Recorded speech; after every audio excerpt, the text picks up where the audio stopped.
Ladies and gentlemen, this is the main event of the evening.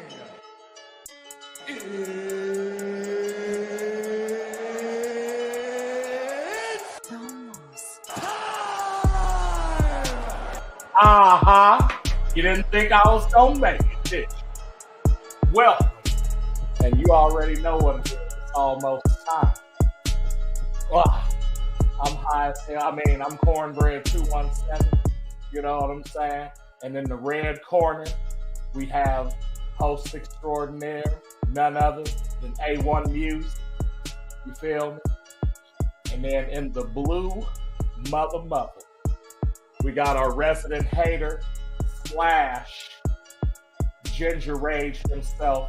Give it up for my man Paul, y'all. And I think he's away right now, but that's okay. You know what I'm saying? So, yeah, man. We ain't been on in a minute. In a couple weeks. Know what I'm saying? Oh, here go our hater right now. I'm sorry, dude. Life does not care about my plans, that's for sure. Hey, it's you're good. Anyway, hey, let's start with some hate, fam. Get it out. I got nothing. I'm not even in MMA mode right now at all. No, just any hate. You know what I'm saying? Fuck Jason Aldean. That's the first thing I got off the top of my head. What do you do, fam? Oh no, you ain't for he sang a shitty song. Yeah. He sang a shitty song. Oh, yeah, he sings. He publicized a song about being from a small town when he's not from a small town. He's a poser. Basically, yeah, no. Oh, he's not creating art. He's mass producing. You mean he's not authentic country? No, I mean he's not producing art. I mean he's mass producing conveyor belt melodies for a specific audience. He's producing a product, not creating art. And it's not authentic? Oh, you mean the same stuff that like people have a problem with in hip hop? Kind of, yeah. Except for like the thing that about this, anyways, the connotations of a song of being from a small town is that they handle it themselves. He just so happened that the location he picked to film his video rappers at least write their own songs. Like a courthouse where some very historic and public known lynchings happen. Like it's just like the racial connotations of the song are blatant.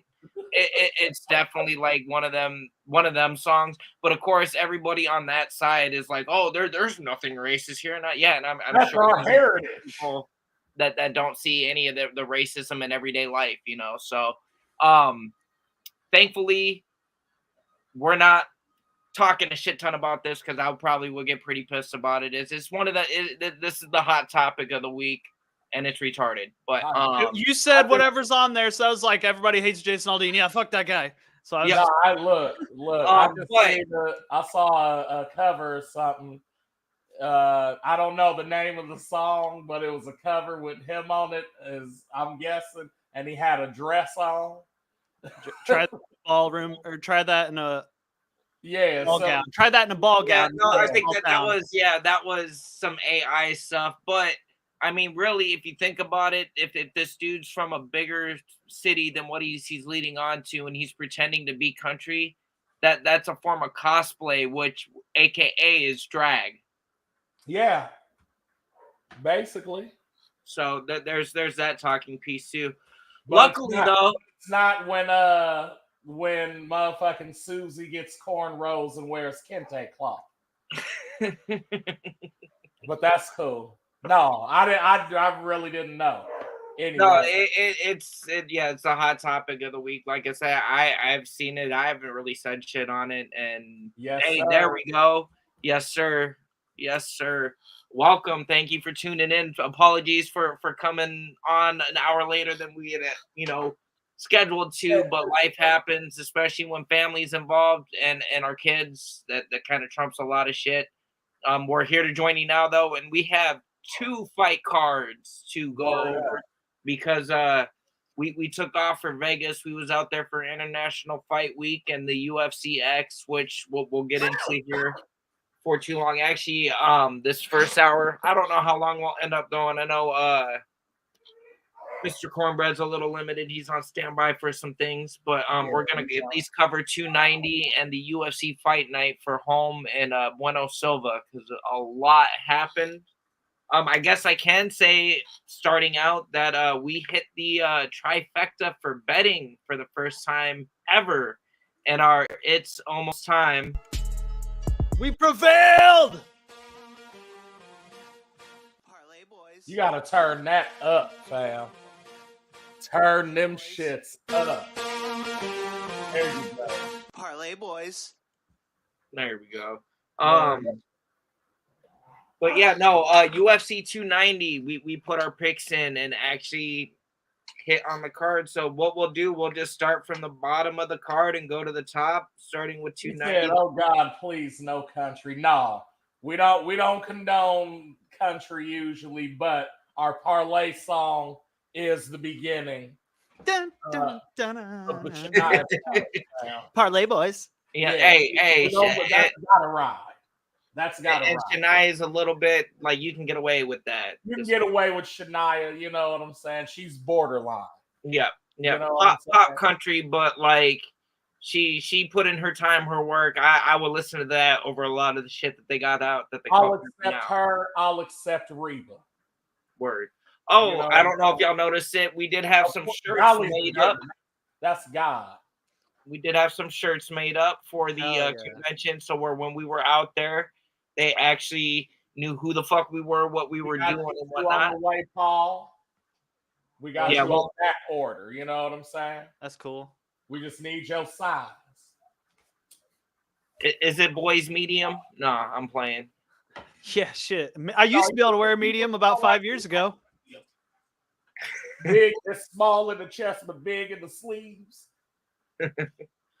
But what I can say personally, being out in Vegas, I thought it was going to be dope, and it was dope because we got to hit the convention, got to hit some well-known fighters, some UFC Hall of Fame fighters. Like, definitely did it up. But when it came time to watch the fight, if you ain't got a ticket, it's harder to find a place to watch the fights, like on the strip and anywhere, than I thought it was going to be. I thought it would be everywhere. I thought that would be like, oh yeah, UFC, but no. See, luckily for me, though, you know what I'm saying? Your boy got ESPN Plus. Yep.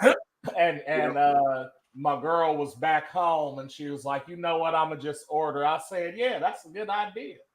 And then we just watched it the next day. We ended up, we got a late start on it. Needless to say, we were a victim of the old Vegas Strip. Some rosé or some Corbel. No, I'm sorry, no rosé that night. Some Corbel. I want to say I started out the night with a gin and juice, and then it got sloppy from there. But we got some footage on the way from the actual convention itself. Along with some pictures. We got some pictures posted on the Facebook page. So if y'all haven't, you can go there, check it out, see who we met. We've got a couple other gems that we haven't shared just because I ain't got the full footage and the other pictures yet. Yeah, next week we'll have some good stuff popping. Yeah, we might even dedicate a little something midweek to present as far as just covering UFCX and the convention and the stuff that we got there.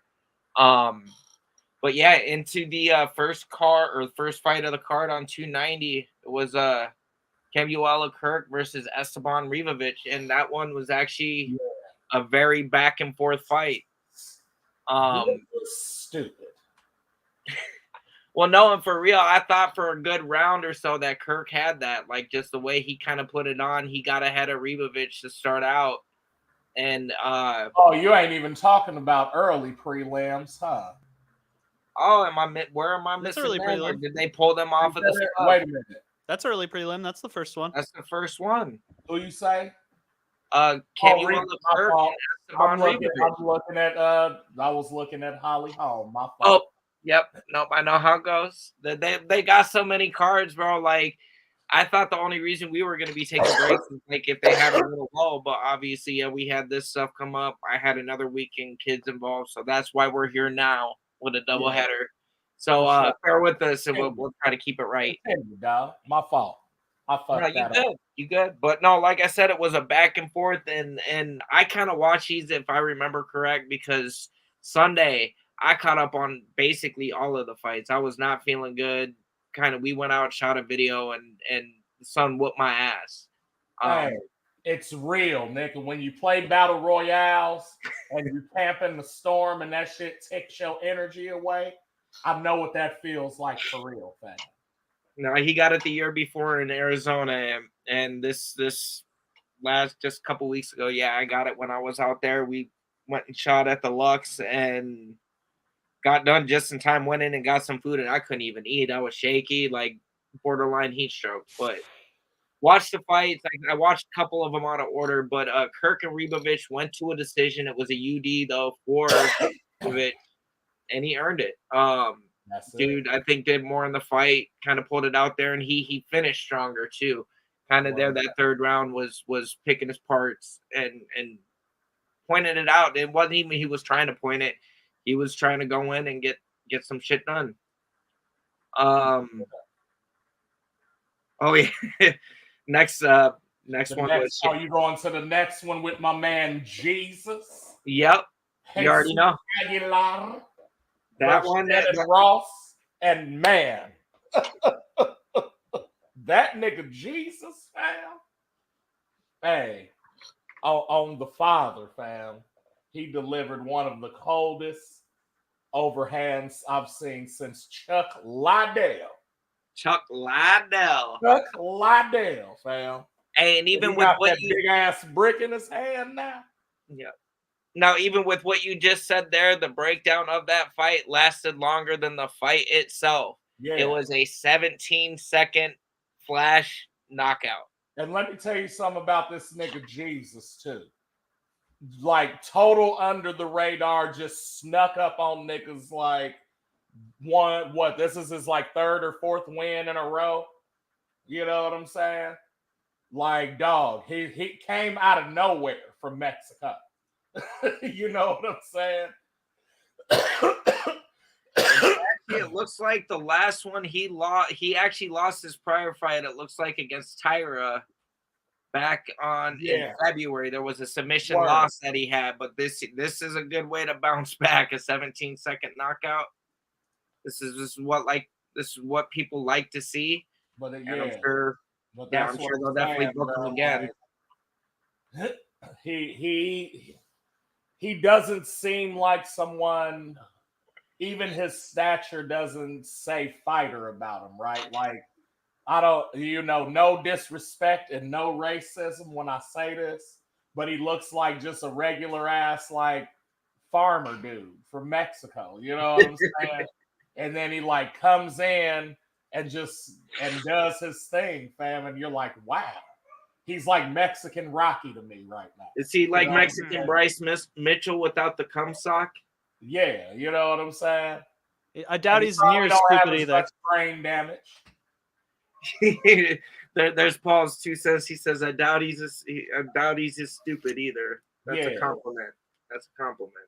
You know what I'm saying? But no, nice job. And I believe that was like knockout of the night or something. The fast was. Nah, it doesn't. For whatever reason, it doesn't have any mention, and maybe. I feel like, man. It should have been because there's literally no knockout of the night listed. There's no performance of the night listed for that too. So they need to maybe fix that. Give that dude a little extra. Give him a little something. But on that note, it brings us to the next fight, which was the first leg of our It's Almost Time. Parlay boys. 3-way parlay, which was Cameron Simon. Another South African, but he's a good South African, evidently. Because the other one's the bad one. Hey, no, as long as he's not calling like actual African born or African born champions, not real African champions just because they left Africa. I think he's okay. I can't attest to him saying that, but I've seen the work he's put in. And he is also a cafe lover. Well, and obviously you have seen the work he's put in because this was your pick for the parlay. And Cameron came through. KO in the first round at 3 minutes and 10 seconds. No performance of the night bonus or anything like that. But I guess the best bonus that you get from winning the fight is that fucking W on your record, right? The win bonus. Yep, that win bonus. Yeah. Live to fight another day bonus. Throwing up the W's. Which brings us to our final early prelim, which was Vitor Petrino versus Marcin Prochnio. Man, they got some tongue twisters on this. Like Petrino, Prochnio. We got it. But yeah, that one actually was a pretty decent fight back and forth there for the first couple rounds. It kind of looked like it was going the way of just, somebody was going to point out a decision, but Petrino caught him with a submission. 342 in the third. Yep. Yeah, see, like literally what that means about a minute 20 or so left in the fight. Minute 18. Yep. And then that goes to our first official prelim. And that's one thing I did like that they did about this card on 290 is they gave everybody, at least even people that didn't get the pay-per-view, they gave y'all a lot of fights for fight week, like a lot, and some decent fights. Yeah. This brought us to the rematch of Jimmy Crute and Alonzo Minifield. They had fought, I want to say, to a draw just a few months ago. Yeah. And instead of fighting other people and whatnot, they're like, fuck it, let's run it back. Let's see what's gonna happen. And what did happen was a damn sub in round 2 by your boy Alonzo, fam. Yeah, no, they fought back in February is when their draw was, and so and actually, I want to say that. Hold on, it's taking some time. There we go. Yeah, I want to say that Crute actually almost had that one, and then Minifield there towards the end kind of pulled it out and made it even again. Yeah. But that Minifield, even in the beginning of the first fight, almost had Crute out, and he fought through it and made the shit competitive. But this one didn't quite go the same way. No. And Minifield, he got the TKO? No, submission. That's right. See, this stuff's not loading proper. Word up. And who was it? After that, Yasmin Hauregui and Denise Uruguay versus Denise Gomes, which really Uruguay was heavily favored, was a minus 390 to do this, and Gomes said, "Hey, undefeated going into this, I believe too." Yeah, it was. She was. That's why she was so favored. And Gomes said, "No, not today. Not the motherfucking day." And who's got to go? Legit, caught her from the start. I think within the first 5 or 10 seconds, had her popped in against the cage, and then just put it on her, got her down, and did not let her recover. And if I remember right, Uruguay even contested it, like the stoppage, but no. She popped up. That's the only thing I can give her credit for, because she was not defending shit. No, she just let happen what was happening, and she let it happen for too long. The ref didn't have a choice. Right. So no, it was justified stoppage, and actually Gomes got performance of the night for that one because of the upset. That's crazy. Isn't that crazy how she got performance of the night? But my man Jesus didn't. That's what I'm saying. And I feel like Jesus should have gotten it, because again, they were fighting in Vegas, and with it being a title fight with Moreno and Pantoja, they actually had a lot of fan base come up from Mexico to Vegas to watch the fight. I actually ran into a few of them when at the hotel we were staying at. Word up. I won't say why I know why they were from Mexico, but you knew. I knew. They were good people though. Because of the Spanish accent. Well, that, and then they asked me if I needed something. I love Vegas. I just know that I can't go with less than $2,000. You know what I'm saying? Like it's just, and I ain't even been to Dubai yet, fam. Like I'm scared. Anyway, next one is a catchweight bout. Tatsuro Taira versus Edgar Chairez.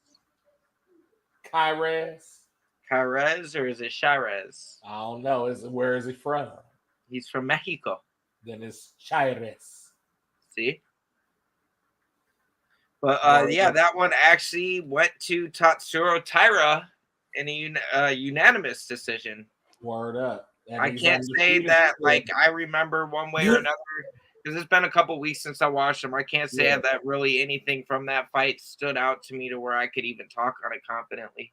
No, not really. Not as confident as we can talk about the head fight of the prelims. Oh, Let's go, Robbie Lawler! Hey, let's let the resident hater take it then. He already shit. Robbie. Your take on Robbie Lawler versus Nico Price? Robbie Lawler's retirement fight.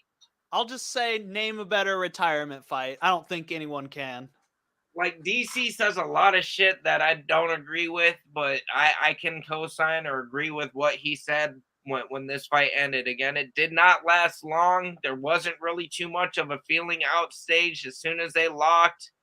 Lawler, I guess, leading up anyways, I'll talk about that. Lawler had even said this whole training camp felt off. He didn't like it. This is one of the reasons why he's throwing in the towel. He's tired of fucking cutting weight. He's tired of the training camps. He's tired of the shit not when it's not going right. But I basically, the day before and the day of, he said something just started feeling different. Like that whole warm-up that day leading up to that fight, he said shit that wasn't working in camp was just...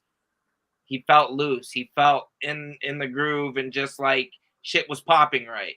So he's like, well, all right. Like, I don't get it. This whole camp has been shit. But for whatever reason, today's feeling right. And Nico Price, I mean, he gave Lawler respect going into it, but I also feel like, he thought this is going to be a feather he could put in his cap. Oh, I got to put Robbie Lawler into retirement. Didn't quite go that fucking way. They got clinched, and instantly Robbie with good fucking shots, instantly some good right hooks to the fucking head, and then came underneath with a right uppercut. Caught him flush on the jaw, fucking put him out. I think he might have hit him once on the way down, but as soon as he hit the floor, Robbie didn't even bother to follow up. Knew it was done. Got himself a walk-off KO for his retirement fight. And what a better fucking person to deserve it after what Robbie did for the fight, or for the fight game, for the UFC in particular, Strikeforce. Want to say that he's fought everywhere, and fought everybody. Anybody who's watched UFC in the heyday knows who the fuck Ruthless Robbie Lawler is. Like, he made Diaz famous when he kind of got TKO'd. He got the better of him, and that was the double-edged sword of Robbie Lawler. Like, you could get some really phenomenal fights with this guy, but then you could also get some, stuff that shouldn't have happened. But he was a true fighter, and he didn't get any official bonuses per performance of the night or knockout of the night. But from what I hear in the post conference, Dana said he was more than taken care of as far as his final pay. And I'd like to believe that that's true. And I feel like if it wasn't, something would have been said by now. But so thank you, Robbie Lawler, for everything. Local Midwest dude, made a fucking huge name for himself. UFC Hall of Famer, former fucking middleweight champion. Like, what more could you do? You good. Which brings us to what? Our first bout of the main card of UFC 290. The main event of the evening. Dan versus Jay. What was this? Bo Nickel versus... Bo Nickel, my bad. Yeah, Bo Nickel versus main card. Val Woodburn. Are we allowed to call this what it was? A feeding Bo Nickel fight? Yeah, just a gimme. To be fair, he wasn't supposed to fight him. He was a last minute replacement. No, well, and that's the well, yeah, and you know what Woodburn got from it, right? Paid. That and a 4-fight contract. There you go. Okay. So no, he probably, he knew it was short notice. He probably made some demands that got met just to make the fight happen. For sure.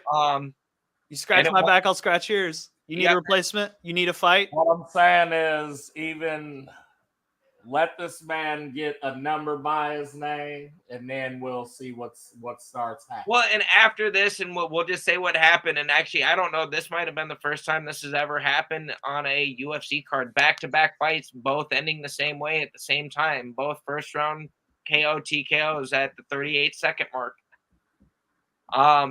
He caught him with some really good shots coming in, and there wasn't shit Val could do. And I mean, we all knew that this was going to happen. I want to say he closed at a minus 2,100 favorite. Bo Nickel did. So I think he's the biggest favorite ever in UFC history. I believe it, but there's a lot of stock on this guy. They want him looking good. They want to test to see where he's at. He's the golden boy right now. Yep. And in the post-fight, though, and in some interviews since, he's saying 3 fights before a title fight, which means he personally thinks that he can step up in the level of competition. He's even called out a name in the past week, and it was Khamzat Chimaev. I would love that fight. That would be like it, because it would come down to if because I don't see Bo trying to stand with them. I could see Khamzat trying to force to stand up with them, but Bo's a fucking elite wrestler. Yeah.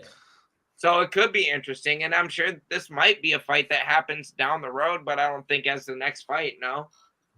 We'll get into some announcement as far as Khamzat goes too before the end of this. We'll update some of these cards because some stuff got shifted around. But yeah, Bo Nickel, quick knockout, Val Woodburn, 38 seconds. Let's give him somebody top 15, top 10 next. I know who fucking Bo Nickel needs next. It'll be the perfect introduction to the top 15. It'll be an easy win for Bo Nickel. Chris Curtis. Oh shit. Okay. He's number 15. Just kick him out. He's fucking garbage. I'm not even like on some hating shit. That's a fair test for him. Bo Nickel bodies Chris Curtis and kicks him out and moves up to the top 15. We can see how good he really is. Let's go. I'm with it. Let's go. I'm with it. Like that. That's not a bad. Hey, I know where you're coming from isn't the right reason. But I like the fight. Like that. That's a good way to gauge because I mean, Curtis is kind of a gatekeeper at this point. Not to say that he couldn't better, because like some of the people he trains with are elite fighters. Like right. Strickland. Strickland's a fucking good fighter. But not like I don't know. It's crazy what's coming up with that too. But next fight on the card was Jalen Turner versus Dan Hooker, which I personally did not see this one going this way. Your boy did. He put it in the parlay. No, that one wasn't in the parlay. Yep. Oh, it wasn't? The co-main because you were in a rush. You're right. I just cashed in on Dan Hooker outside the parlay. My bad. I bet on Dan Hooker twice. He just wanted to hit that button so bad. It's all good. No, I was thinking it was my parlay pick. I legit forgot. But no, Jalen Turner versus Dan Hooker, and I had my own personal bet. Actually, no, I didn't get to bet personally on none of this shit because I couldn't use my app in Vegas. Yeah, you can't use. Yep. You got to actually go bet at a casino. If I knew that, I would have gone in there earlier with my list and been like, okay, this on this, this on this, this on this. Because they even had a whole fucking FanDuel site right on the old strip there. Yep. But I didn't know that I couldn't use my phone to do it. I was like, man, this is some bullshit. I was pissed for like 30 seconds, and then we got on our scooters and started doing our thing. So it was all right. But yeah, no, Jalen Turner, Dan Hooker. So somebody complained that you guys were riding in circles. No, what that was at Circa, right? Yep. Man, No, I guess you got to be careful. We gonna be introducing the world to a new lifestyle, a way of living while you're on vacation in Las Vegas. So get ready for it. But do it at your own discretion. You might draw some attention to yourself. A lot of it, good attention, but for every 9 good compliments, you'll get one person going, "Really? Yes, Karen. Lazy bum, and it's like, dude, Yes, Karen. Really? Yeah. But yeah, no, we got some complaints because we was having too much fun, and I thought that's what you go to Vegas for. Isn't this Classic. America? I thought this was America. It's all right. Well, yeah, no, Jalen Turner and Dan Hooker was a good fucking fight. Like, and I thought Jalen was gonna have this shit no problem, but Hooker made that shit a dogfight. Hooker was absolutely rocked in the first and fought through it. Like, usually, like I remember when Chandler tagged Hooker and had him hurt, didn't let him recover. I thought that's what was gonna happen, but Jalen just couldn't. After he had him wobbled, somehow Hooker found his way through it, got through the round. And even throughout the fight, Turner had his moments, but Hooker started turning it up and just really started finding his range. Also, like, I think this is the first fight we've seen Hooker with them new Aussie tribal tattoos on his shins. Like, shit's looking fire. I like it. But yeah, ended up getting through. It went to a decision. It was a split decision win for Dan. And kind of, yeah, he deserved it. I feel like it should have been a UD, but I could see why it would be split. That third round, Jalen was so fucking tired. Was just, you could tell he didn't expect Dan to still be there. Like, and definitely, I think this is gonna be a good fight though for Jalen to keep kind of tested to see where his gas tank was and kind of where he's gonna fit in against, you know, a ranked fighter. I don't know if Jalen's been ranked since, because Hooker was ranked number 12, but I could see them putting Jalen somewhere in the top 15 now. Word. He's 12. Is he ranked 12th now? So where's Dan at? 10. Okay, so Dan moved up because of it. Who did they knock down? I'll have to look into that. That's kind of weird. I don't know how you can beat an unranked dude and have your rank go up and him take your spot. Like, that's all right. That's weird. Me too. Oh, hi. How are you? Hey.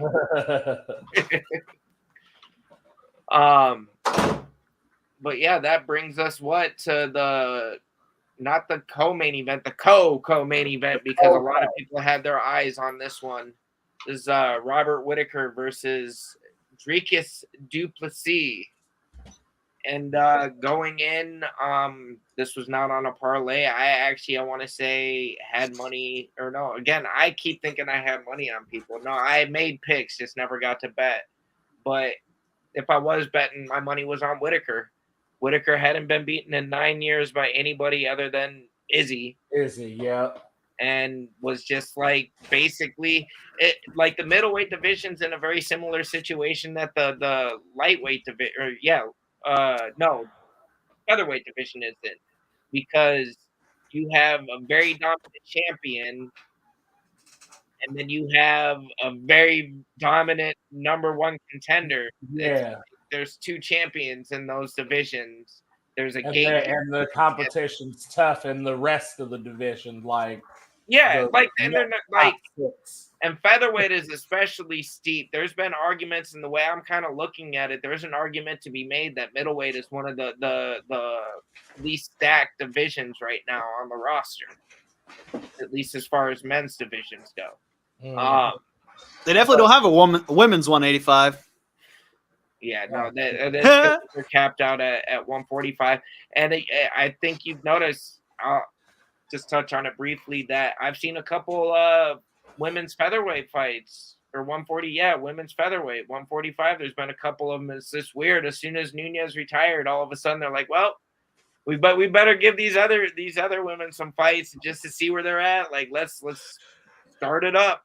But I'm not complaining. I'm sure we'll find some good female fighters because of it. But Whittaker and du Plessis, from the start, Dricus was finding his shots, had really good defense, and Du Plessis has always had a really awkward style. He's kind of like Yuri.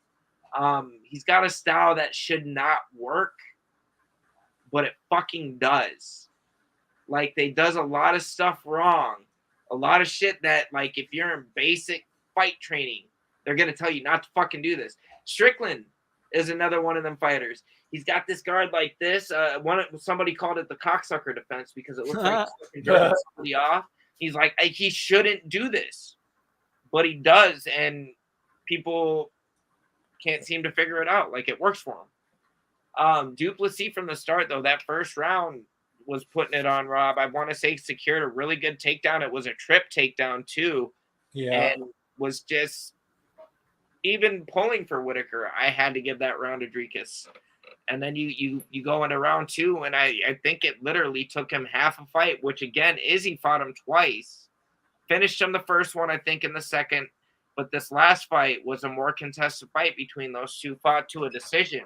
Right. Rodriguez didn't even need 3 rounds. A round and a half, TKO at 2:23, so just under a round and a half.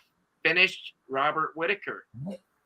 And fucking, it was great. If you go watch the replay, he fucking rocked him, but didn't realize he rocked him his back because his shit instantly went up and he ducked down like he was about to get hit with something really crazy. And then Whitaker stumbled and fell. Had enough time to get up because of Rodriguez, was in this defense. Du Plessis realized it, and then it was over from there. Like, just he got him against the fence. He got him really good to the body, which that's really good fight IQ on Du Plessis' part. You have somebody hurt, he covered up. That's what's open. Take it to the body. He's already hurt. He's already wilting. He's not gonna last. And that's what he did. Got him down, and then it was just a couple more shots to the head, and Ref didn't have a choice but to stop it, and was very justified. That's it. And then the madness that ensued after that. Bring it up. Can I ask, because a lot of people are saying it's cringe and that it was out of line. I don't see it that way. I thought it was I don't think it was out of line for a couple reasons. One, in any fight situation, even going back to boxing, motherfuckers talk shit. You know what I'm saying? And purely, if you're just taking it at face value, that's what was happening. If you want to go deeper into that and be like, oh, well, Izzy kept calling them the N-word. Izzy can do that. You know what I'm saying? And then furthermore, the whole reason it's cringe to you, you know what I'm saying? Because let's face it, it was only cringe to one set of people. You know what I'm saying? And the reason it was therein why he was calling them the N-word is because real shit's going on. You got a fucking white South African dude. Now, mind you, just 30 years ago, we just got done dealing with South Africa and apartheid and all that shit. You know what I'm saying? And that shit's still relevant to the point where you're either white, black, or mixed is colored, nigga. Like, you know what I'm saying? Like, okay then. So when he went up there and said, nah, nigga, this is what it is, motherfucker. That was some nigga. That was some Chicago shit. That was some New York shit. That was some LA shit. That was some London shit. That was, you know what I'm saying? Like, that was, what I'm saying is that was some street ass shit. Like, hey, motherfucker, I'm gonna beat your monkey ass. I know we in front of a crowd and like we got security and all that, but just know what it is, motherfucker. Yeah. I'm here, nigga. No, nigga. Like, and so again, if you would have seen that on the street, you might be like, man, that was cringeworthy. Yeah, because you don't know what the fuck's going on. Yeah. That's why. That was some kind of low-key encoded shit, and the people that knew what was going on was like, oh, fucking get his ass, is he? Oh, yeah, no, I get it, and I got it. And the people, no, I'm not saying you didn't. But, and what I'm saying is the people that didn't was the ones that are like, well, why does he keep saying the N-word? And I'm uncomfortable. And you know what I'm saying? But you're comfortable when the motherfucker will punch Izzy in the face, though. These are the same people that like Jason Aldean, though. Huh? These are the same people that like Jason Aldean, though. Man, come on, man. I knew we was gonna figure out a way to. No, bro. I said to me that sold the fight. Now I definitely want to see how this shit is gonna go down. You know what I'm saying?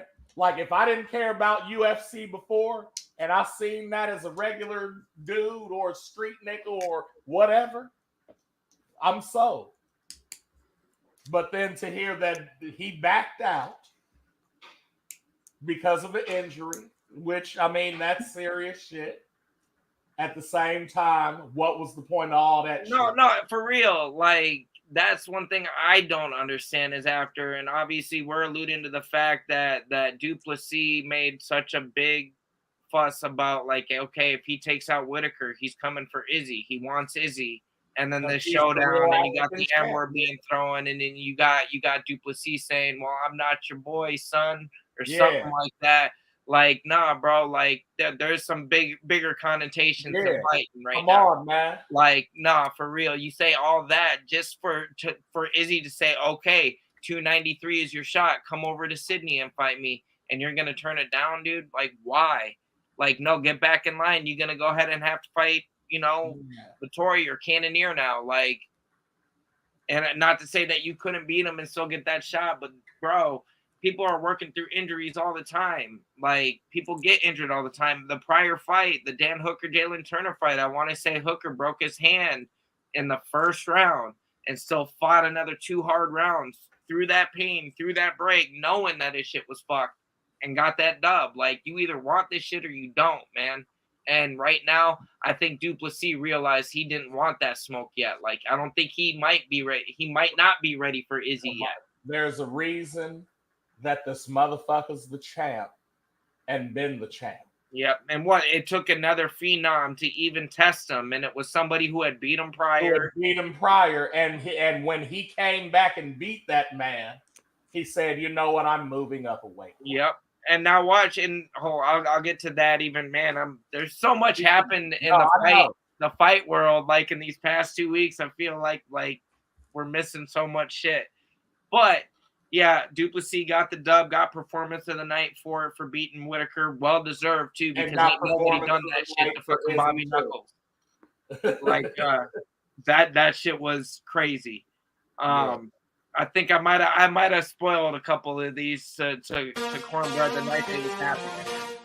Parlay boys. Parlay boys. Yes. This was the second leg of our 3-way parlay here at It's Almost Time. This was our resident hater Paul's pick, and he picked Pantoja on the decision. And I don't know how the fuck he called this. I knew it was gonna be close. But holy shit, fucking played, Paul. In hater fashion, too, because Moreno was the champ. Yes. And the favorite. Yeah. And I mean, and Pantoja wasn't a super big underdog, only plus 175. We had Moreno at a minus 205 favorite. But I thought Moreno was going to do this. I thought Moreno was going to pull it off. I'm a believer in Moreno, fam. I really am too, and they both have evolved a lot. Don't get me wrong. And Pantoja, that first round really came out and made a statement.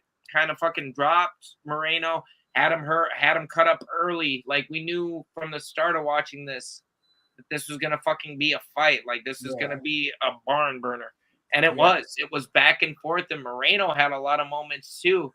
But me, even being biased and wanting Assassin Baby to win, Pantoja did it, and did it 3-2, if not 4-1. Yeah. Just really put it on him that it went to a decision, which, like, again, if you Moreno, it's gonna do that. Yeah, if you ain't killing him, this is what's happening. Like, I'm saying, who's done it yet? Like, he's got what sub? Nobody's figured that out. I don't know if anybody's finished him. I think he's got submitted once, right? Moreno? Yeah. I don't think so. He didn't get submitted. Oh wait, no. When he got submitted, Pantoja submitted him, but it was on Tough. Oh, okay. It wasn't a sanctioned fight. Yeah, he's right. never been. Oh, But yeah, he's on never his, been on finished his officially. professional career, I don't think he's ever been stopped or finished. So again, like and knowing that going into this, you know that you got to bring it to this motherfucker. Yes. And Yes. so for you to go in and get a UD against a motherfucker who's Oh never no, been it was a finished- split. It was a split. Oh, I don't know how split. it was a split. Okay. Like, and one of them, because one of the I thought you said judges, they got 4-1. My bad. well, no, one of the judges I think had 4 rounds to 1 for Okay. Pantoja, and then one judge had it 3-2 Pantoja, and one had it 3-2 Moreno. So, but Gotcha. one judge that scored at Pantoja, I want to say, gave him 4-1 as far as rounds. Like, he really brought it, and I'm in the more old school sense as is Cornbread that, like, to become a champion, you have to beat the champion. And when I say beat, that's usually a TKO or a sub. There are some rare cases though to where you can beat a champion by points. Case in point, one of the few cases I've ever agreed with was Randy Couture up at heavyweight beating Tim Sylvia's ass for 5 rounds to take that title off of that non-fighting bitch. Because like that's what Tim Sylvia did for like 3 fights after becoming champion. He did everything not to fight. He did everything not to lose the fight, which meant not fighting. Right. And Couture went up there and schooled him for 25 minutes. Just put the on him. Because that's what I said. At max, if you win against the champ and don't TKO submit them, you better look fresh and they better look beat the fuck up. So would you agree with how the fight went and how it was called then? Absolutely. Okay. Absolutely. Like, no. And so again, Moreno's never been finished, and you got a split decision against this dude. Just like that's the same thing Chimaev did against Burns. Mm-hmm. And Burns was ranked and Chimaev wasn't. And you went in there for, and it wasn't 5 rounds, but I rewatched that the other day. They uploaded it onto UFC's official YouTube, so I rewatched Chimaev and Burns. I forgot how close that fight was. I forgot too that it went to a. Actually, no, that one was a UD. I thought it was a split. But it was all 3 was 29-28 for Chimaev. And like even that was like, man. But that was a big upset really to go in there. But a lot of people were talking shit beforehand of that fight, talking about how Khamzat should fight somebody else. He shouldn't be getting number 3. But look what he did with it. But he ain't fought at fucking welterweight since. Yeah. He fought Holland at the next weight. Didn't he move up too? Well, yeah. Well, after we'll touch on that too, because that's something that got announced. He was supposed to be fighting somebody else or was hinting at somebody else, and then a fight got pulled off of the card next week. But nobody's complaining about it because of what's happening. Really quick though, brings us to the main event of the evening and the final the final leg of the 3-part of the. Ladies and gentlemen, this is. Wrong one. Damn it. Parlay boys. Which was Alexander Volkanovski versus Yair Rodriguez. Interim champ versus champ. And I picked Volkanovski money line on that. I figured it was kind of easy. There was no way Volk was dropping this. And he showed why. Yair looked uncomfortable that whole fight. The whole fight.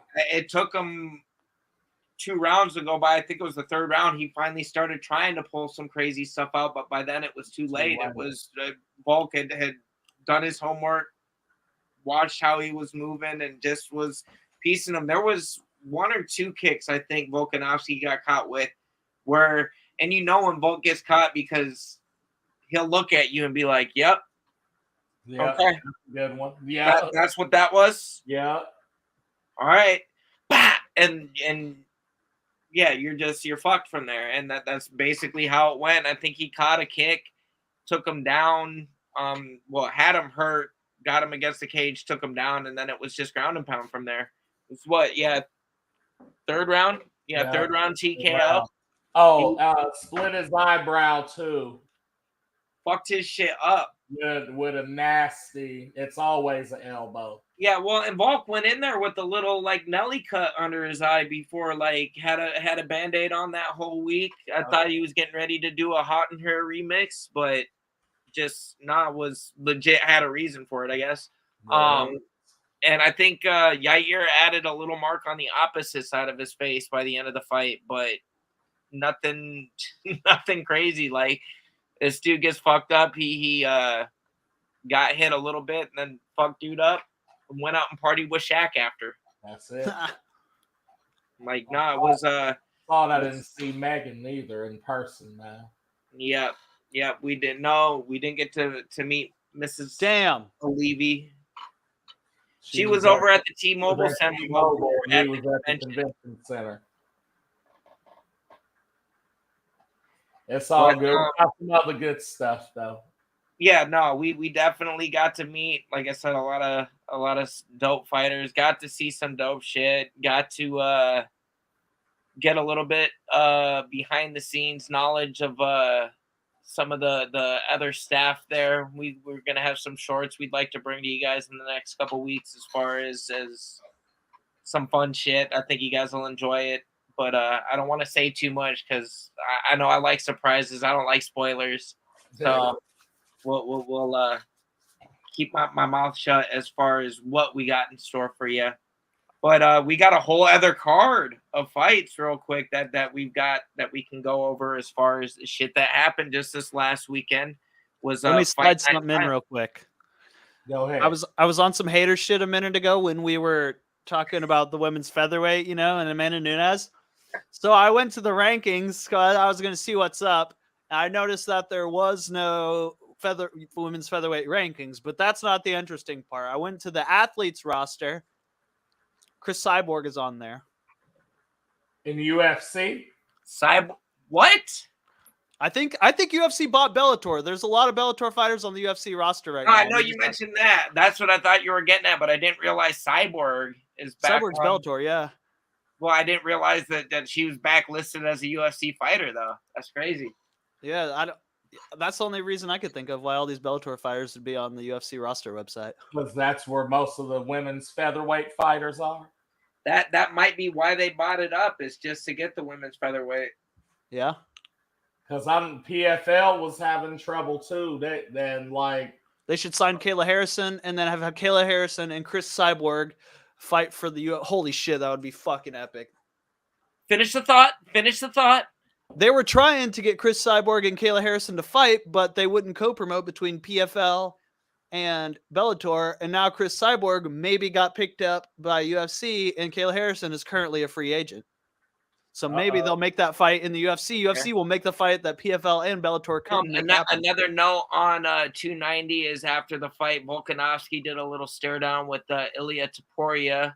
Topuria has made claims since that he thinks that he can finish Volk before the championship rounds. He said in 2 rounds, maybe. I think he. Good luck. Yeah, we have yet to see it. Yeah, no, and I think to be a champion beater of that caliber, you have to have that kind of confidence. Do I think he can do it? Fuck no. But I've been the person who got the closest was 10 pounds heavier than this thing. Yep. Well, really the only person that we've seen do it, because I'll give it the benefit of the doubt. I'll say that Islam beat him. It wasn't supposed to be that close though. No. Like, he was supposed to run through him. He was supposed to stop him, but he let the champion of the division below him take him to a close decision. And have you seen Islam talking about that fight? No, because we've seen how it developed. Islam kept asking Charles to run it back, and I think it's funny they want to give him the same fight that they had last year in Abu Dhabi. And if that's what is going to guarantee Makhachev a win in front of his fans, so be it. I feel like that the tougher fight though is Volkanovski, and I think he knows it. Yeah, I think that's why he went with Charles though, because Charles I thought wasn't going to be available. I thought he was injured, and now all of a sudden they're making it happen. So I don't know. I don't think the same outcome happens when he sees Volkanovski again. Yeah, I don't either. I think that Volk might maybe finishes him. I think Islam finishes Volk. You think so? The hate is real. It's not hate. I just think Khabib has said himself that Islam is better than Khabib, and yeah, but then why didn't Islam finish him the first time?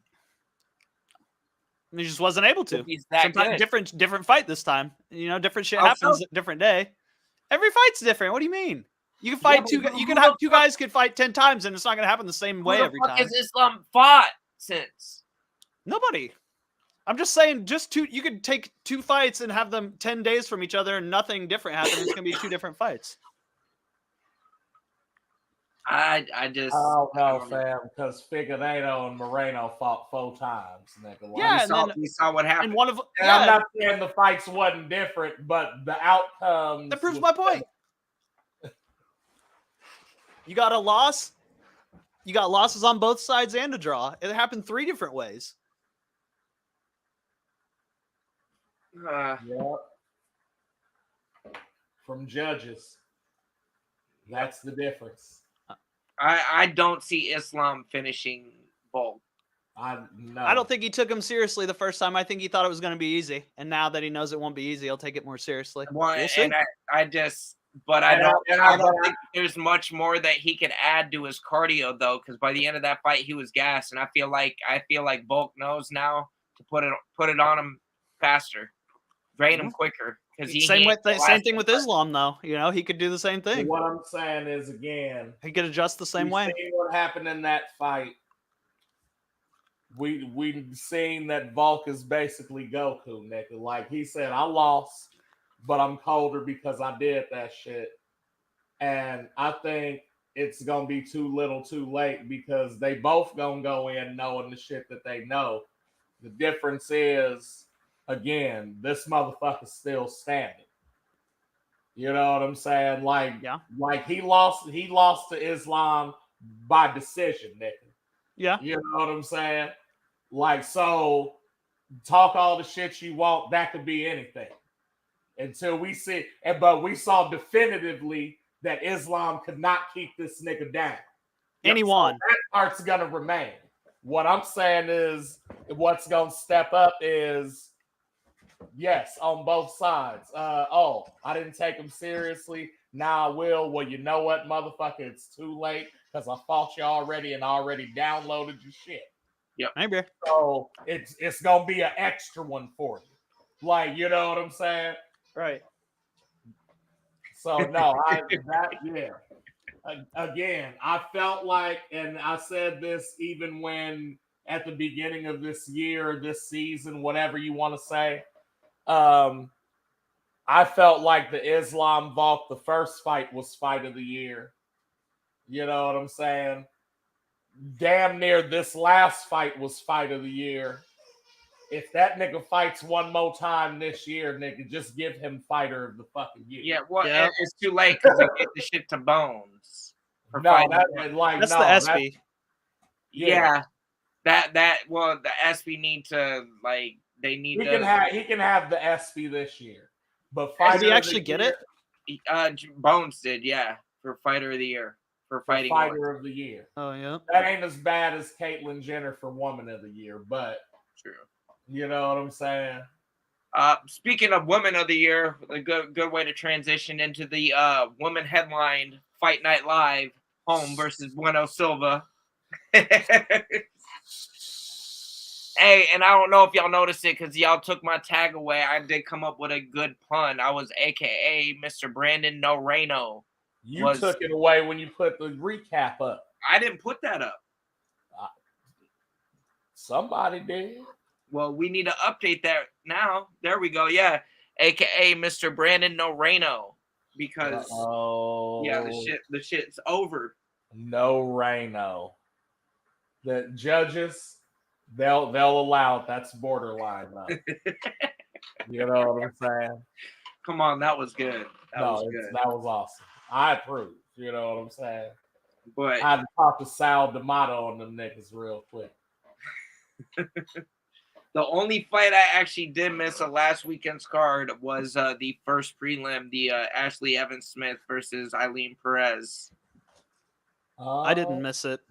I know Paul didn't miss that. You know what? Okay, so because I was trying to think, because I did watch this fight, but this was after we came back from float trip.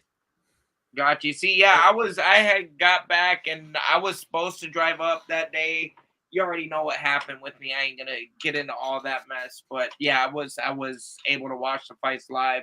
And actually, I want to say I came in at the very end. I saw the decision. I saw the interview. I think that was the most entertaining. Hell yeah! Yeah. So this one I just watched the main card or tried to.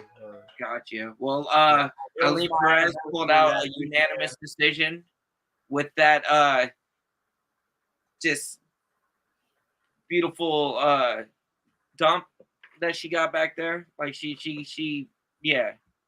You can talk to Paul. I'm pretty sure he probably got an OnlyFans link for you if you'd like it. Because yeah, she does that too. But yeah, Perez with the unanimous decision over Evan Smith brought us to the second prelim of that night, which was Alexander Munoz versus Carl Deaton. That one is actually a little bit back and forth, but yeah, Munoz got the decision win.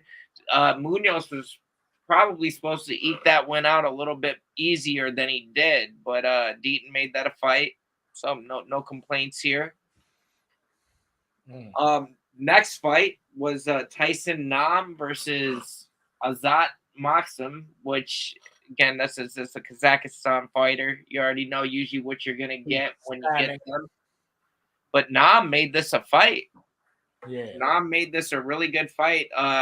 Was not really getting taken down too easy. I want to say even Maksum had gotten him down a time or two and didn't make much of it. Nam got back up, fought, made it a good fight, but in Maksum's defense, made some good adjustments in between the second and the third and made that third a lot more competitive and actually eked out a split decision over Tyson. Me personally thought Tyson did enough to win the fight, but I remember in real time watching it saying to myself, hey, if this goes to a split, I can't even be upset because I could see why this would go to a split. This is going to be a close fight. So a lot of times when fights go to splits like that, especially if I see it coming, even if I was pulling for one guy, can't be overly upset. The other guy gets a nod. Sometimes there are fights where nobody really did win, but it's got to go to somebody. Word up. That was nobody winning. I got a dip. It's now my time. Oh yeah, that's right. You was on standby. I know we got a handful more fights. I think we got this, but appreciate you joining us as always. I'll be back next week. You know what I'm saying? Yes. Yes, sir. Have a good night, my dude. Holla. Yes, sir. But yeah, that brings us to our next fight, which was Evan Elder versus Genaro Valdez. Again, I think there's a lot of decisions on this card. Not going to say that these fights were even necessarily boring or anything. It was just.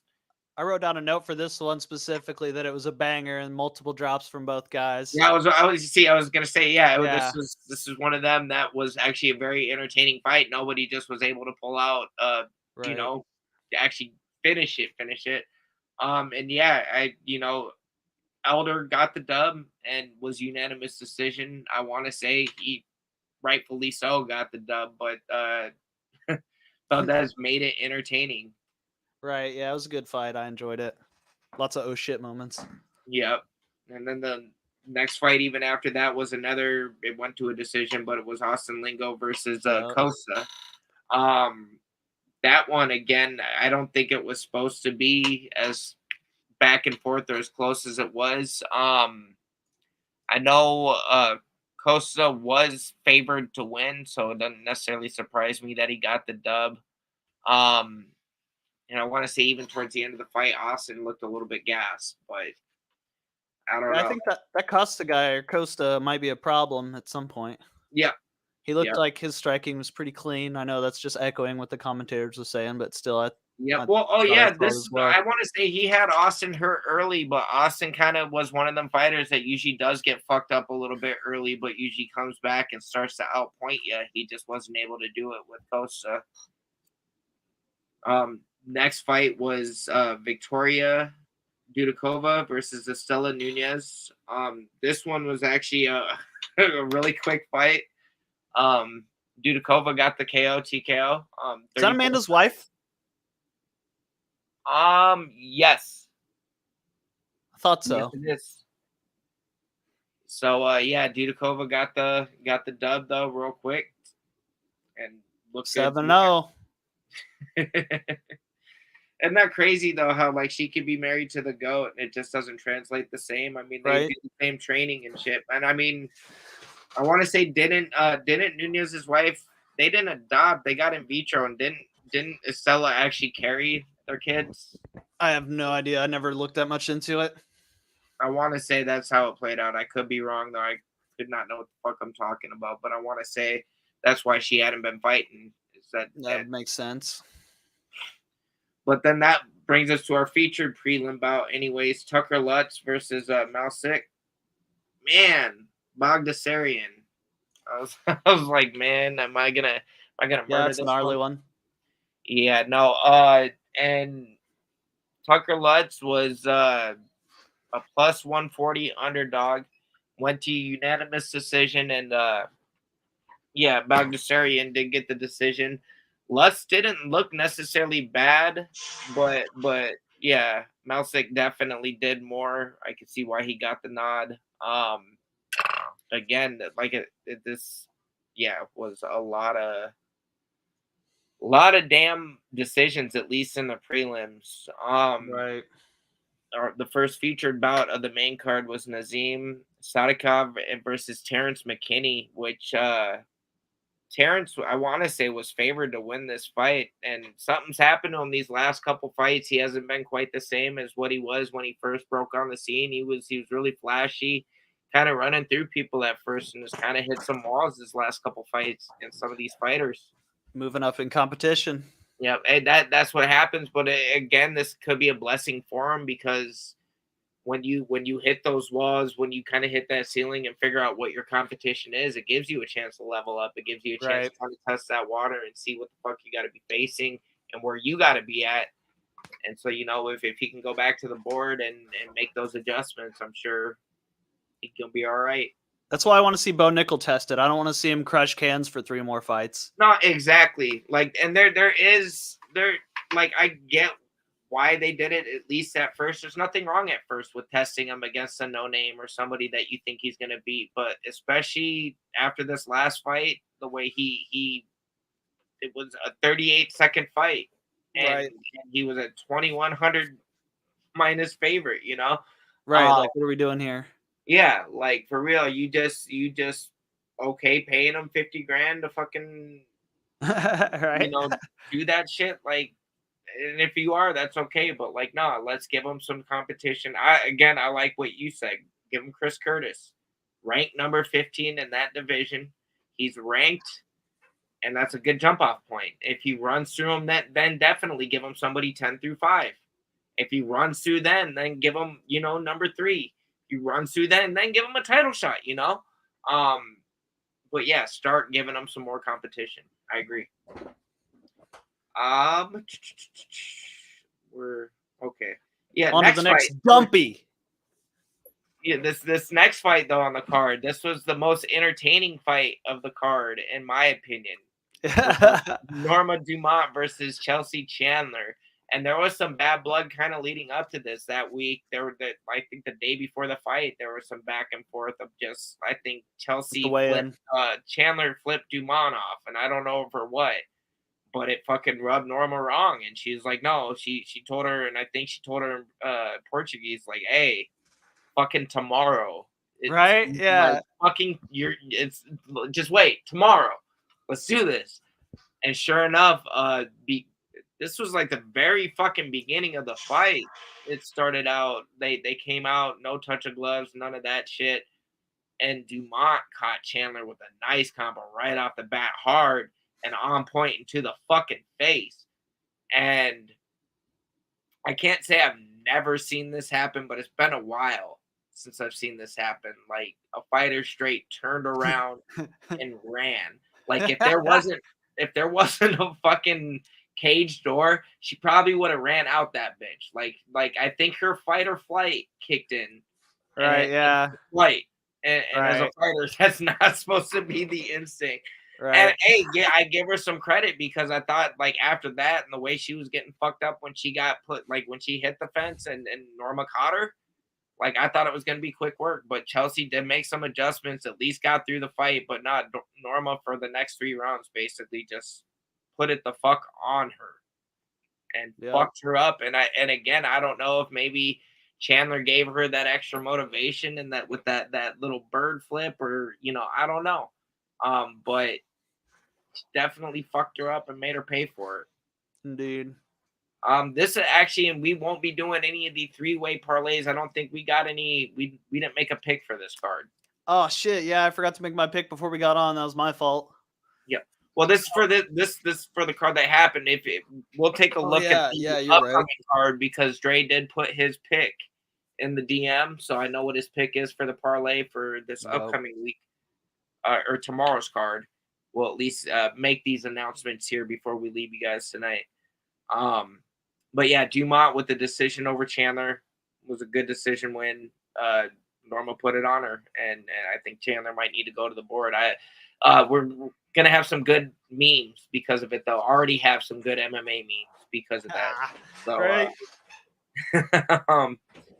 Next fight was a middleweight bout between Albert Duraev versus Jung Young Park, which, if people don't know, Jung Young Park has kind of been one of them sleepers. He's been racking up a lot of fucking wins, decisive shit, and people don't know who he is. I kind of wasn't familiar with who he was. I'm more familiar with Duraev anyways, but if you look, I want to say he's at least since he's undefeated since getting into the UFC. He's on a 6-fight win streak now.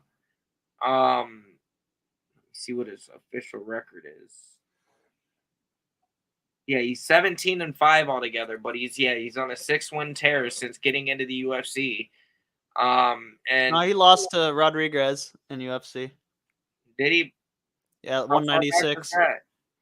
2021. Oh, right after. Okay, my bad. 4-fight win streak. If he wouldn't have had that loss, though, he'd be on a fucking 8. Oh, yep, I see that. I read that wrong. Okay, yeah, Rodriguez, but yeah, no, he's been on a tear since, and came out and submitted Duraev in the second. Actually, there's not too much time left, but he had him hurt really bad. He had Duraev hurt towards the end of the first round, to where it was almost done, and then kind of put it back on him. And then the second round kind of played out like the first, except for he was able to really get through and fucking just put it on him, submitted him, took him out. Next fight was a lightweight bout between Ottoman Izatar versus Francisco Prado, which actually got performance of the night bonuses. It was a first-round knockout for Francisco Prado, which this was a gimme. This was kind of one of them pick'em fights. They were both minus 110 and 115 as far as who was favored to win the fight. So, you couldn't really be upset either way with who you picked. It was, that Vegas was having trouble. Right. And I know we're kind of going to this last one, but like I said, a lot of these fights, it just wasn't a whole lot. The card in general wasn't a lot. Yeah. Well, and then even the co-main event of the night was Jack Della Maddalena versus Basil Hafez, which Hafez was a very late replacement. I think maybe took this fight on 8 days or something like that. I don't remember who Maddalena was supposed to be fighting, but they backed out, and probably for good reason. Maddalena's been on a tear. He's kind of been like, this is one of these guys that the organization and the fans got their eye on. He's been delivering. Hafez, though, even though this was his UFC debut, he trains with a lot of UFC fighters, a lot of like elite fighters at that. That's like, oh yeah, I know who Hafez is. Like, I'm glad he's getting his shot. And Madalena, I actually want to say, was the heaviest favorite on the card, and could not get the job done, or at least couldn't get the finish. Just went to a decision, and Basil actually made this a pretty good fight, a back and forth fight. Madalena, he's got some power, but we really hadn't seen him much outside of the first round. This is his first decision, I think, at least in the UFC, and he needs to work on his cardio. His gas tank is a little lacking. Anybody that's worth a shit, and well, You good?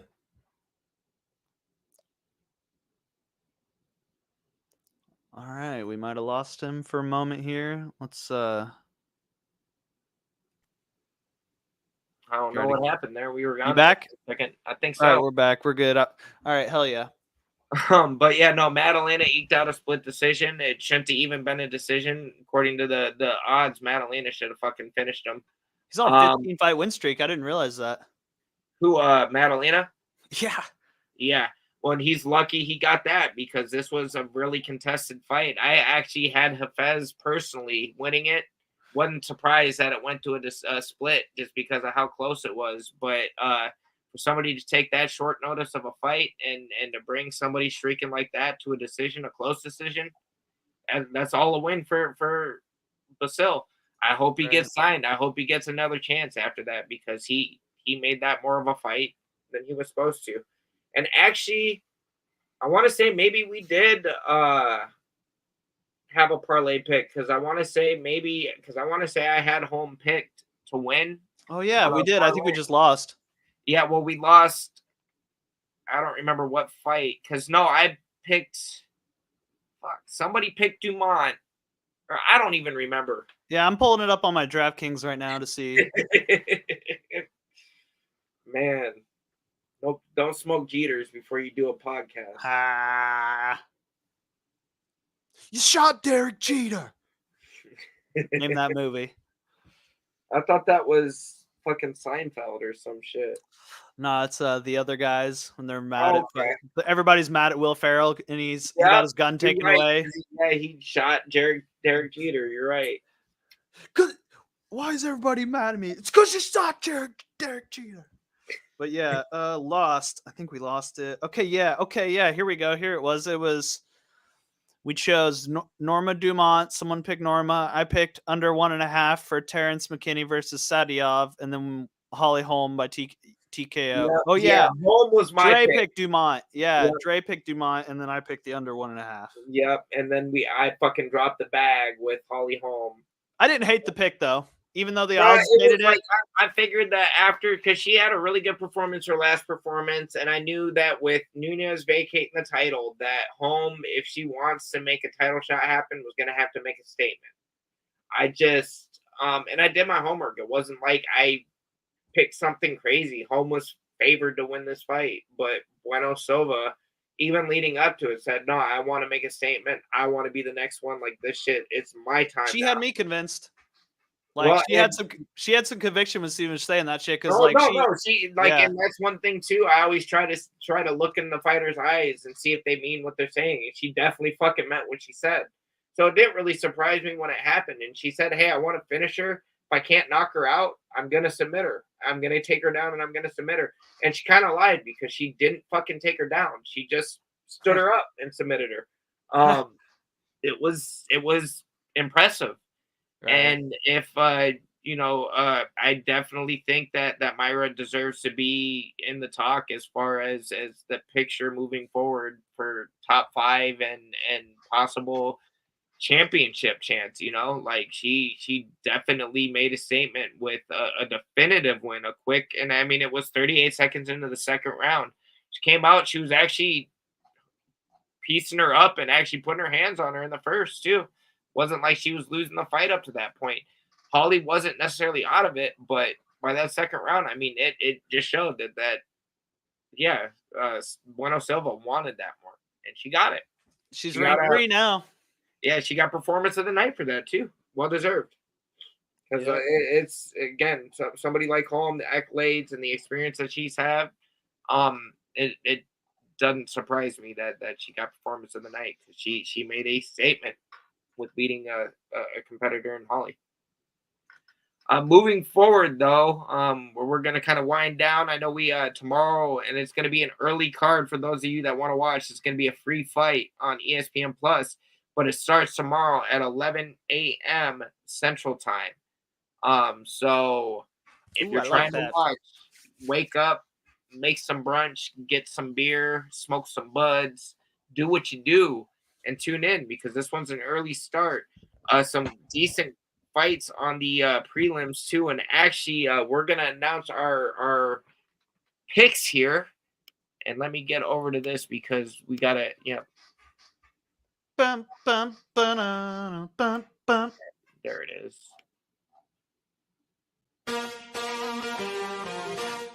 Parlay boy. All right, and I'm gonna do the first pick on this, and I'm actually gonna go with one of them is gonna. She's actually a slight underdog. I'm gonna just go money line on the 5-0 Irish blonde Shauna Bannon. Shout out Mama B. Yeah, she they actually up until yesterday had her as just a female silhouette on their fighter card. Like they didn't have a picture on stock for her or nothing. But they do now.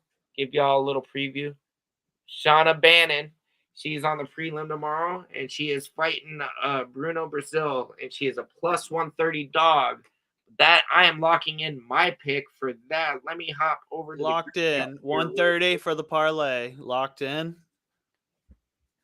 Give me just a moment here. I'd hate to make a bet on this fucking main event. It's tough pick. And then actually the 3 fights after that, and also on the prelims, Dre's pick is Mahmoud Muradov, and he's just going on the money line with the win over Barberena. All right, not bad. All right, which leaves you with the final pick for the Parlay boys. All right. I think I've got my I think I can use it's kind of, you could kind of tell when the UFC machine is kind of behind someone. So I like to use I like to use that to my advantage when betting. And I feel like the Patty Pimblett and the Molly Meatball are behind the machine. So I'm locking Molly Meatball. Do we do money line? Do we get? Let's see what the odds are. Oh, we're already at plus money. Never mind. Straight money line. Molly McCann. Lock it in. Okay. McCann. Fair enough. I'm also because we got to mention there are some good fights on this card. We also got a middleweight, and he's actually going to be bouncing in between middleweight and heavyweight from the sounds of it, and that's Paul Craig, the submission specialist. Last guy he fought was actually Johnny Walker. It did not go too well for him, but that was that light heavy. He is fighting Andre Muniz, who is actually minus 215 favorite. Craig is the dog in that, and actually, if I'm gonna give some advice aside from our it's almost time 3-way parlay, just because y'all are tuning in, and for anybody of y'all that cared to watch this prior, I do my homework. I've kind of got my little cheat sheet. When Andre picked Moradov, I told him good pick because that was on my list as far as favorites that really are gonna push. And I mean, I think Moradov on money line anyways was like minus 380. If you're looking for some dogs that might upset, Ashmoose is good. That's plus 125, plus 325 for the KO, so it's not out of the question. I actually have one of my dog picks is going to be Paul Craig by submission. It's plus 350, which really, if you got a submission specialist like that on a somewhat close fight, because he's only a plus 185 dog, might as well double up and get that submission because you get a nice little extra payout doing that. Almost give me money too that we could have thrown into the parlay, and it would still have been minus 150 was Aspinall by KO.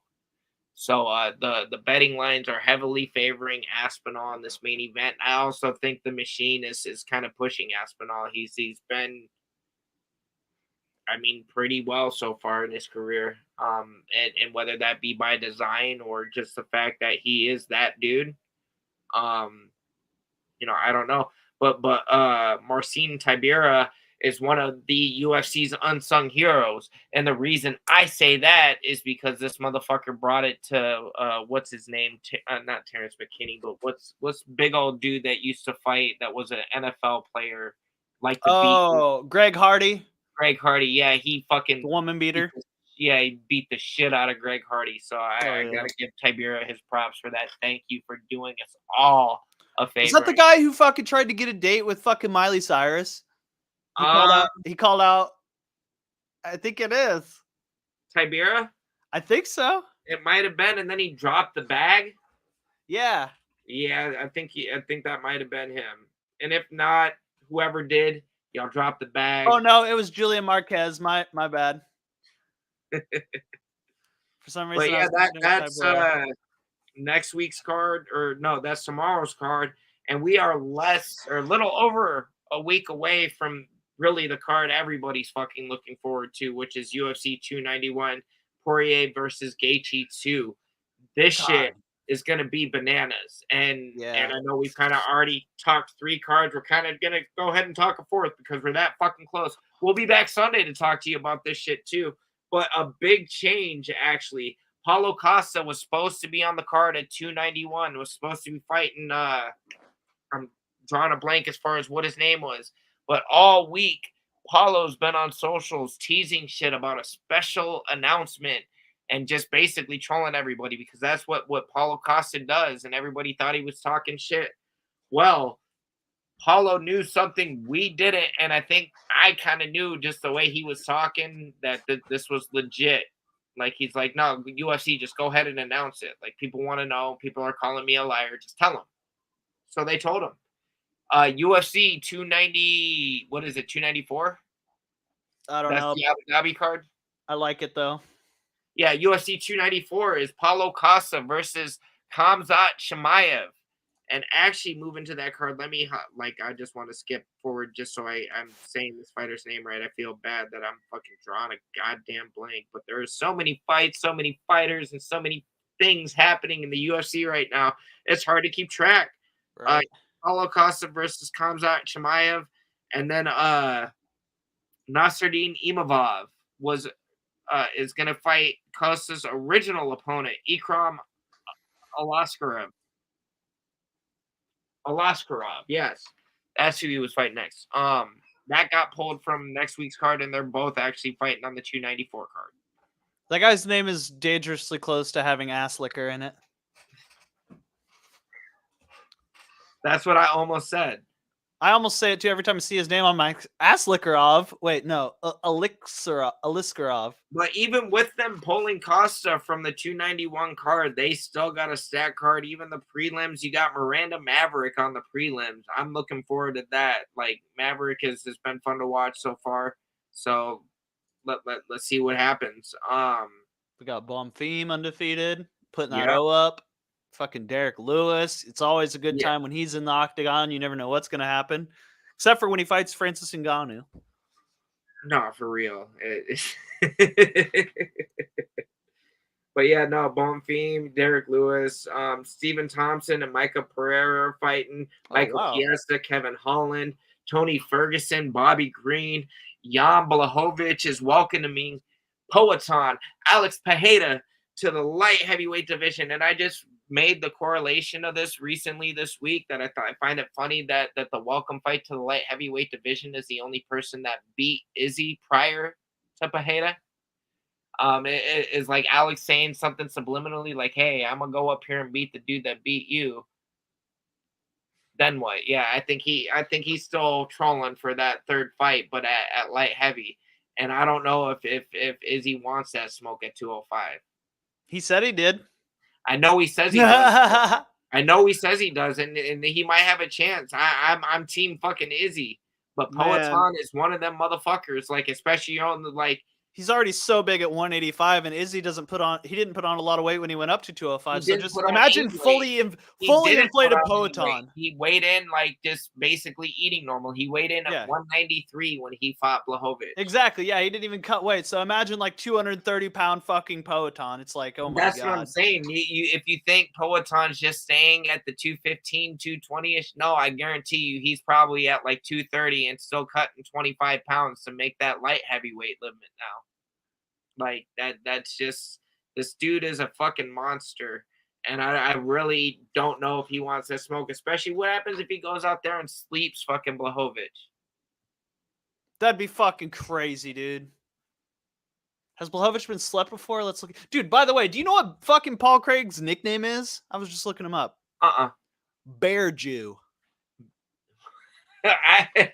That's probably why I didn't know what it was, because I guarantee you they don't be flashing that on the screen a lot. It's on Sherdog. Paul Craig, Bear Jew. What the fuck is that even? Was he one of the Inglorious Bastards?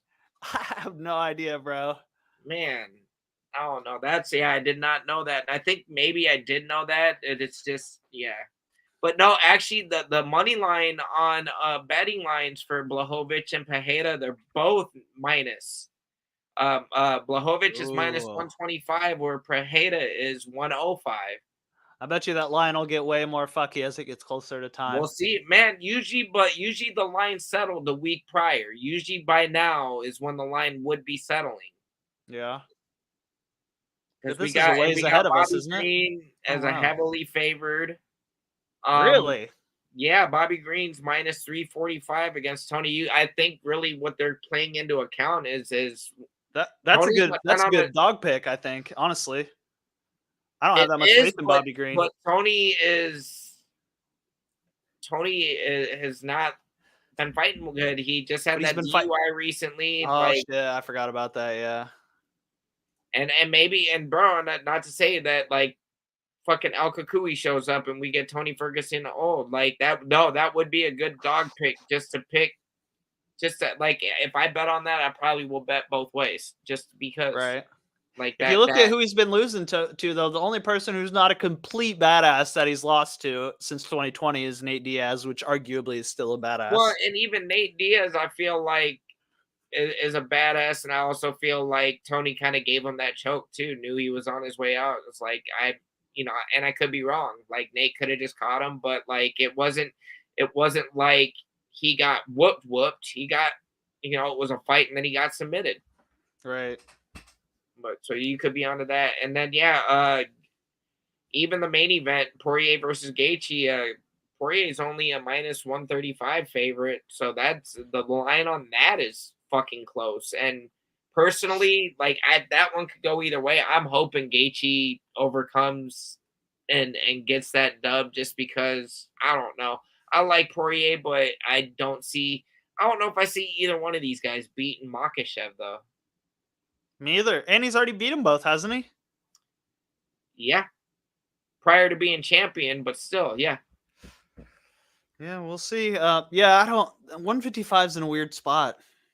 It is, but then Makhachev is talking a lot about wanting to go up to 170, and really, he might have a shot. Like, Edwards isn't the most dominant champion, and who's to say that he gets past Colby? Colby's a little bitch, though, and like the last thing I want is Covington to win, and it's not because I dislike Covington. It's just because I feel like if he wins that shit, he's gonna fight once every 18 fucking months, and then run his fucking stupid cocksucker for the other 17 of them. Because this dude does not fucking fight.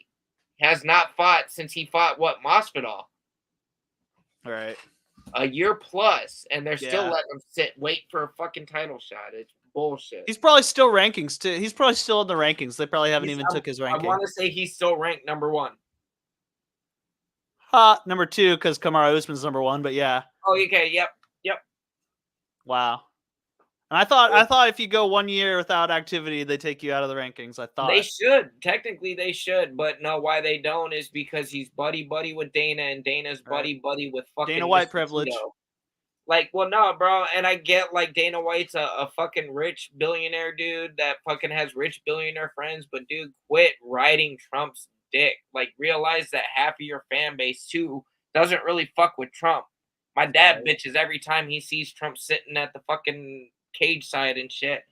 And I get it. And like, I could care less. Dude, do whatever the fuck you want. But like, literally, keep the dude away from your product because you're tainting the possible revenue you could be getting from other people that really care about that shit.